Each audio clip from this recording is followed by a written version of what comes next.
ఎంత దిగజారిపోయింది ఈ ప్రభుత్వం అంటే, ఈ రోజున కడప జిల్లా నుంచి మైదుకూరు నియోజకవర్గం నుంచి మా పార్టీకి సంబంధించిన ఒక మహిళ, ఆమె పాపం ఈ సభకి రావాలని ఆమె ఏర్పాట్లు చేసుకుంటుంటే ఆమెకి పోలీసులు వారి ఇంటికి వెళ్ళి నోటీస్ ఇచ్చారు. పర్చూరులో జరిగే ఈ సభకి మీరు వెళ్ళకూడదు, వెళ్తే అరెస్ట్ చేస్తామని.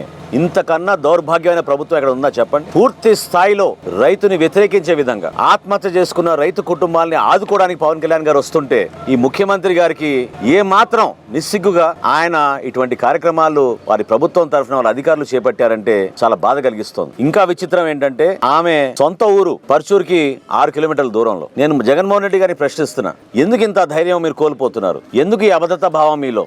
రాష్ట్ర స్థాయిలో ఈ కార్యక్రమం జరుగుతున్నప్పుడు వేల మంది రైతుల్ని ఆదుకుంటుంటే పవన్ కళ్యాణ్ గారిని మీరు అభినందించాలి. దాన్ని కాస్త మీరు అవమానపరచడానికి ప్రభుత్వం ద్వారా మీరు ఈ కార్యక్రమం జరగకుండా మీరు చేస్తున్న కార్యక్రమాల్ని జనసేన పార్టీ బలంగా తిప్పికొడుతుంది. కడప జిల్లాలో తన పోలీసు శాఖని ఉపయోగించి జనసేన పార్టీకి సంబంధించిన మహిళలకు ఇట్లా నోటీస్ ఇవ్వడం ఎంత దుర్మార్గమైన పనో మీరందరూ అర్థం చేసుకోవాలి. ముమ్మాటికి ఖండిస్తున్నాం. ఇది చాలా తప్పు. ప్రభుత్వంలో అధికారులు కూడా మీరు గమనించాలి. తప్పకుండా ఆంధ్రప్రదేశ్ హైకోర్టు చీఫ్ జస్టిస్ గారి దృష్టికి తీసుకెళ్తాం మేము, ఒక పిటిషన్ వేసి.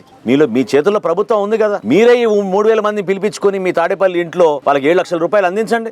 మీరు నిజాయితీగా పరిపాలన అందిస్తుంటే, మీరు రైతులకి మీరు ధైర్యం నింపగలుగుతుంటే రైతులు ఎందుకు ఆత్మహత్య చేసుకుంటారు?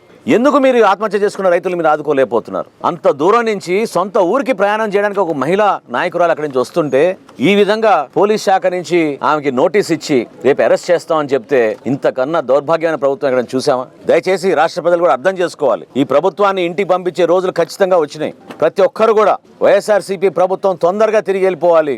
జగన్మోహన్ రెడ్డి గారికి ఓటేసిన చాలా పొరపాటైనది అందరి మనసులో ఉన్న భావన. ఒక రాజకీయ పార్టీగా మాకు బాధ్యత ఉంది.